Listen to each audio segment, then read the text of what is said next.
Collecting my trash on a different day. It used to always be Monday mornings. Now they want to do it on Wednesday mornings. I don't know. Whatever. Oh, what's happening, cats?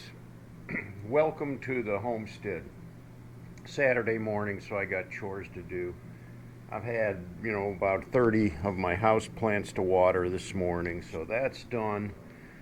And now it's time to move on to other chores.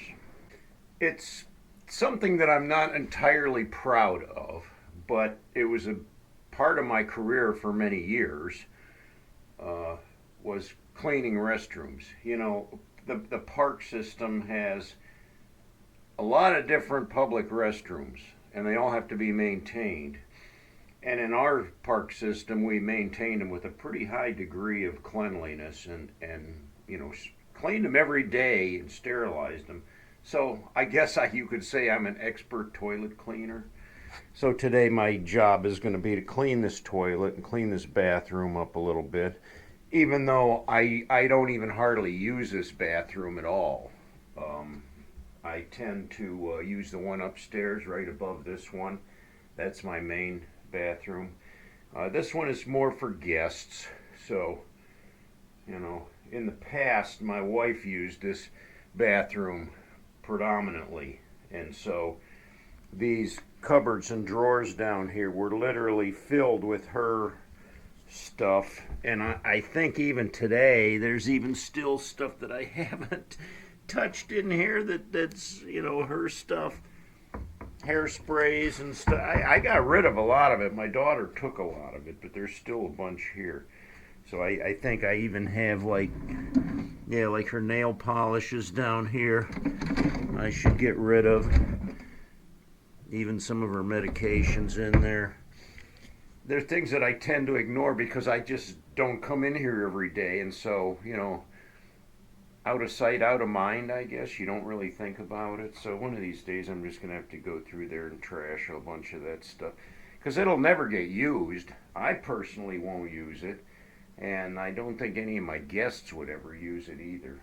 But today we're going to do the toilet. So I use this Lysol all-purpose cleaner. It's kind of a lemon breeze. And then I use the Comet cleanser with bleach. So the first thing I'll do is I spray this. This loosens up any of the gunk that's on there. I just spray it around the rim. I'll spray it around the seat. It also, kills 99.9% of viruses and bacteria. Spray the seat down and the back. And also, don't ever forget to get back here where the hinges are. So I'll spray that. And then that can kind of sit for a few minutes. And then in the meantime, while that's sitting, I use the Comet cleanser. So I'm going to dump a bunch of that in there in the bowl. And then I take the scrub brush and I make sure that I scrub the inside of the bowl really well. Also, you make sure you use the scrub brush to get up underneath the rim there. Because, a lot of odor. There's stuff under there you can't see, and it'll create an odor.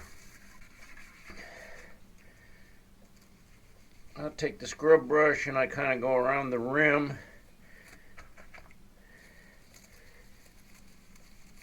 Make sure I get, whatever is splattered on there. I'll scrub back in here under the seat really good. Those bristles work their way down in there and get, whatever junk's there. Get the back of the seat. I don't worry about getting water on the floor either, because I'll wipe that up. Because, the floor is important to clean up too, because, when guys pee, it splatters out on the floor, unfortunately. I don't care how careful you are. That's just the nature of the beast. And lastly, get back here and scrub really well around these hinges. because there's a lot of bacteria that can sit back there.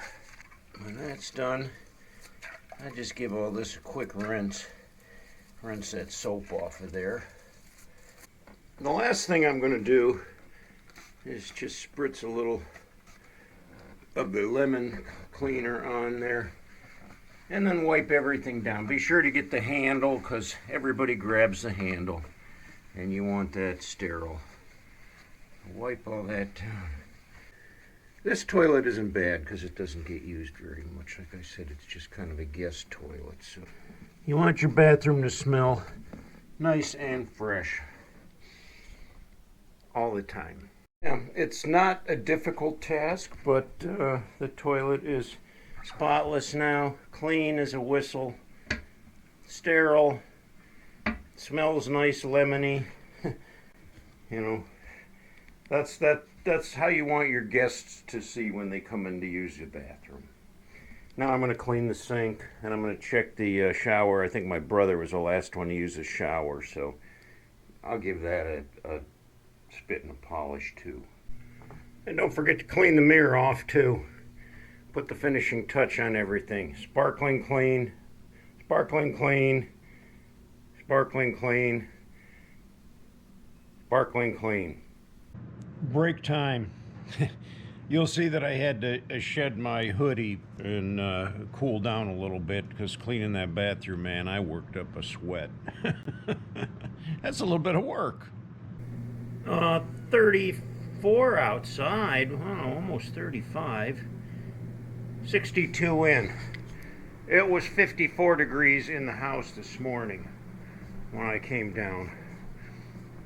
I keep my wood burner going, but I'll tell you what, that wood that I bought this fall, it was really seasoned. You know, I mean, I've got the stack out there on the porch, and it burns up like paper.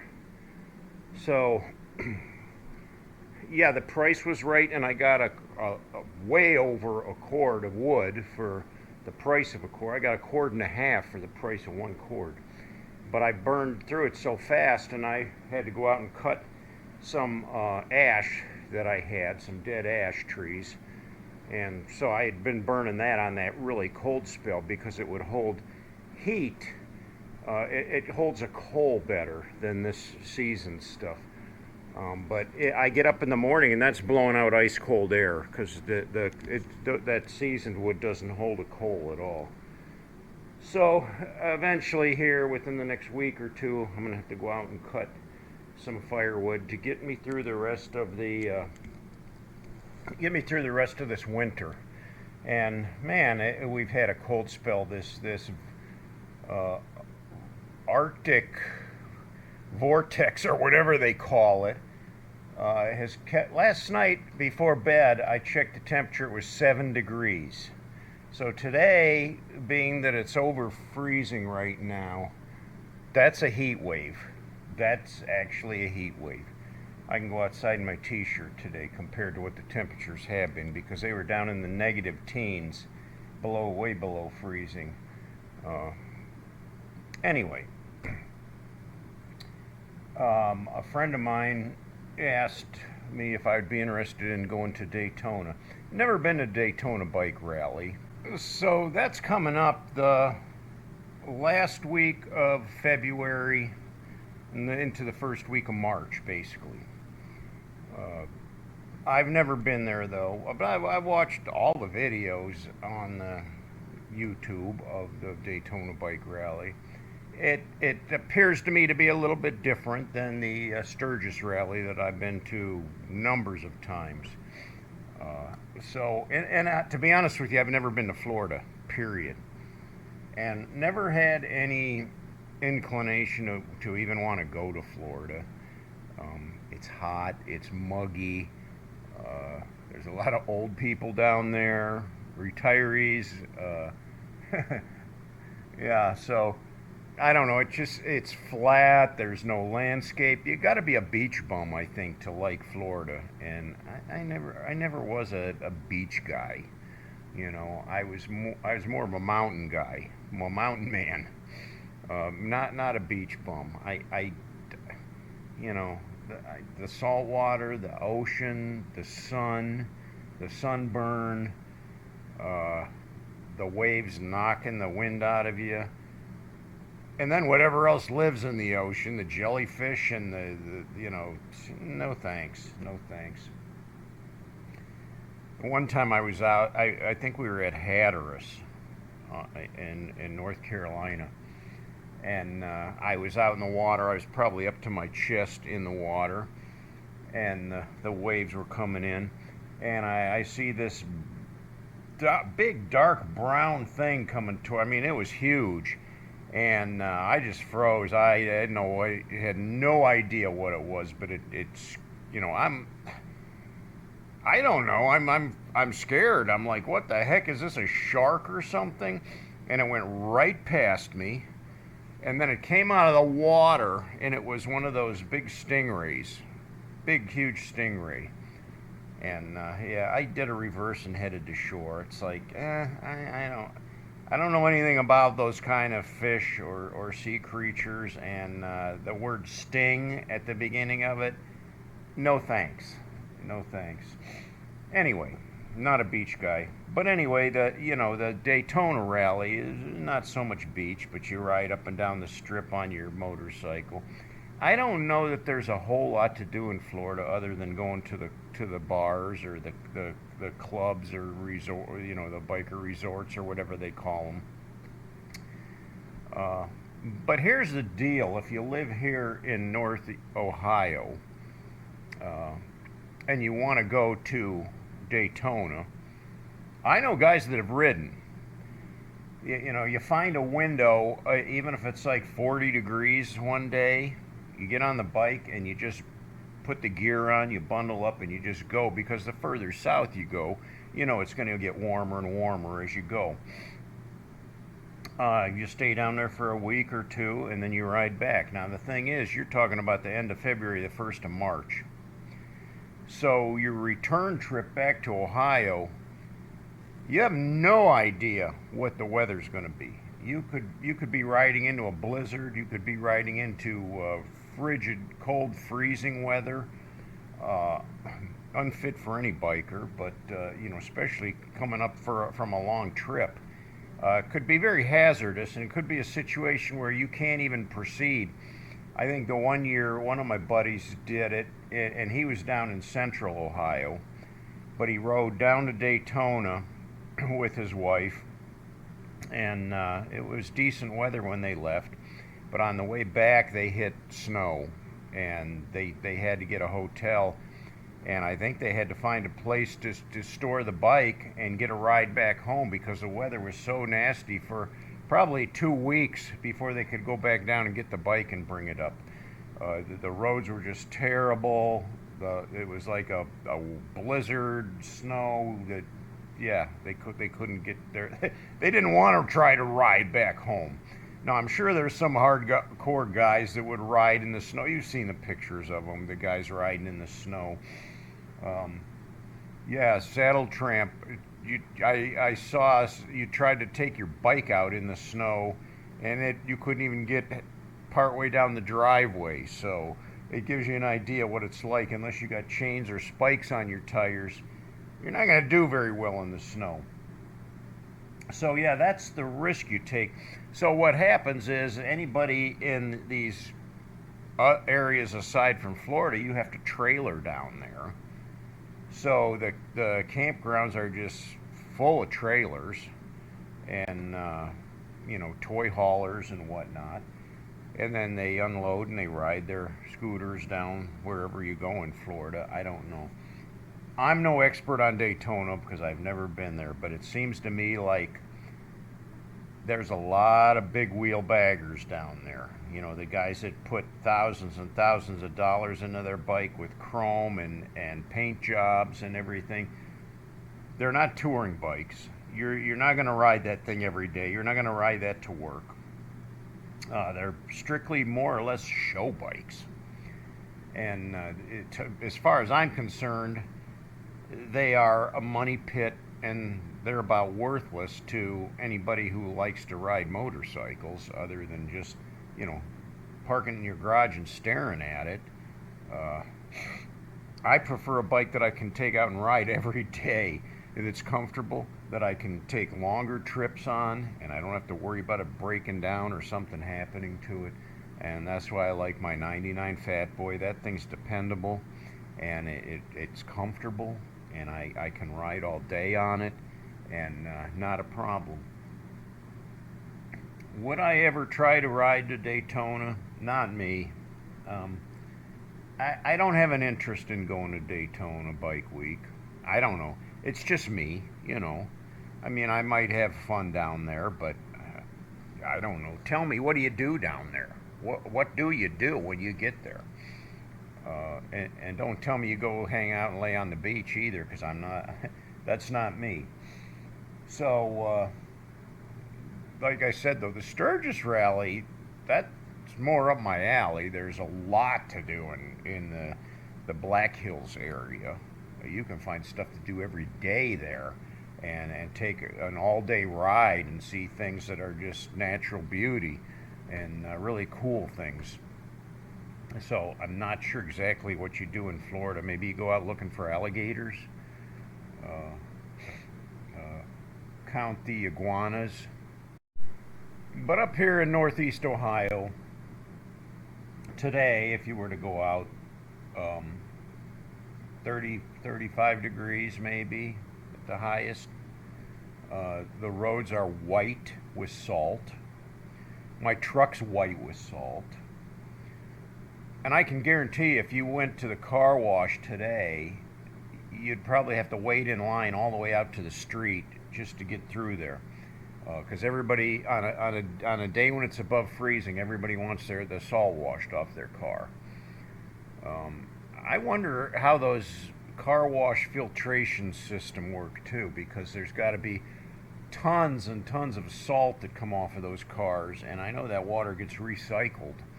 And what happens to all that salt that was in that water? You know, is it going right back in your car and getting? Because the car wash, you know, has those high pressure sprayers. Is it injecting that salt water back into your car? Even worse. It's too cold to get the hose out and wash it here in the driveway, so that's not going to happen. So I take my truck to the car wash, but I'm not sure if that's the best option during the winter or during the salt season. You know, I've been retired for 7 years, over 7 years. Do I miss work? Do I miss my job? Not particularly. I mean, I loved my career with the park system. What I didn't like was the people that I had to work for. You know, I guess I'm more of a leader than I am having somebody tell me what to do and how to do it. That never set right with me. I mean, you know, everybody has their way of doing things. And my way may be right, your way may be right. Who's to say which is the better one? But I don't know. That's a whole nother story. Anyway, being retired has been nice, and I've been very busy. But yesterday I was on my YouTube, and I was looking at my analytics, which I don't look at all the time. I just, whatever, you know, whatever it is, it is. But I found some really interesting things. Number one, I got an achievement award for reaching 10 million views. That's not subscribers, that's views. And I have over 1,200 videos posted from the time that I started posting on YouTube. So of those 1,200 videos, I've got 10 million views. That blows my mind. I mean, it's not been a goal of mine or anything. It just was like, wow. And I've always been curious to wonder, you know, well, why isn't my channel like really successful like a lot of YouTubers? My views, a general video that I put out, I'd say the average views are somewhere around 3,000 videos per 3,000 views per video. But I see other people that have post videos And the content is, I'm not bragging about my content because I don't think it's that great, but some of the stuff I see, it's like, are you kidding me? They've got like, 25,000 views on this video in one day. I mean, it's just dumb. How can they have so many views and I don't? Well, I looked a little further into my analytics, and it's kind of what I thought maybe is the issue. 91% of my viewers are males, men. 44% of those men are over 65 years old. In fact, I have nobody younger than, say, 40, 45 years old that watch my videos. So my videos kind of interest an older crowd of men. So that kind of lowers my viewer base quite a bit. Now, if I could make videos that would interest young people, my channel would probably really go up quite a bit.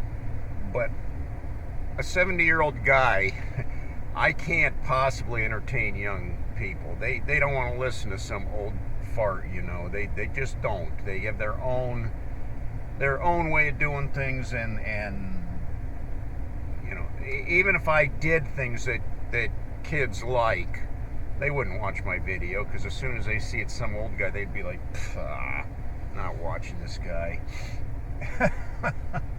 But anyway, I'm not complaining or anything. I'm happy that my YouTube helps to supplement my meager retirement somewhat, and that's been helpful. It's been helpful.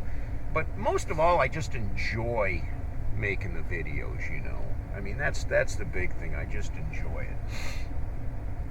I don't mind entertaining you guys. Seems like you like the content that I put out there, so I'll just keep doing what I'm doing. The winter's really hard, though. I mean, look at this. It's like it's been like in the teens and lower. And so without a heated garage, I can't do any mechanical stuff out in the garage. I wanted to replace the clutch in the dirt bike. I wanted to replace the starter clutch in my Harley. And it's been too cold out there to do anything, so I haven't been out there doing that. Mostly just stuck in the house. But you know what? On the other token, I am very, very busy. Like this week, I have to take one of my old biker buddies to get a colonoscopy, and that's like a all-day thing. I mean, well, I might get home afternoon or something like that, but I got to get there early in the morning, pick him up, drive him into Akron, then he gets his colonoscopy, and then he's got to go through the recovery thing. And so what do? I can either go to Bob Evans or Home Depot or something to kill time until they call me and say that, hey, he's ready to get picked up, which could be hours and hours later. So my son's coming over to do some things. I'm going with Buzz and my other friends up to the Cleveland Art Museum. It's a really cool place. I've been there before, and I've always wanted to go back because there's some incredible stuff up there. When you think of art museum, you just think of pictures hanging on the wall. It's more than that. It's almost like a museum because they have like ancient Egyptian artifacts in there, and among other things, swords and it's a cool place to go. So we're going to the Cleveland Art Museum Wednesday, and then Thursday, Friday, Saturday, I've got stuff going on every day, all day. I won't be free again until next Sunday. Yeah. So in the meantime, I got to try to figure out how to make these videos, both next Thursday and next Sunday, because I'm going to be tied up quite a bit. So, you know, I mean, I don't think you want to see a video of my friend getting a colonoscopy. So anyway, that's life around here. I'm so glad for you guys, though. I'm so happy that you are, you know, subscribed to my channel. If you're not, go ahead and hook it up. Get subscribed. Hit me with that thumbs up. It helps to boost my channel a little bit. But I appreciate all you guys. I appreciate your support. The comments are great. You know, every one of you. No matter what your comment is, or you know what your question is, or your query, I'm eager to read them and respond the best that I can. Well, as you can see, I'm in the Silverado, and I'm going to hit the road here in a little bit. I've got to meet up with some friends today again, and hopefully it'll be an enjoyable day, among other things that I have to do. But thanks for hanging out with me today, and until next time, cats, I'll catch you all later.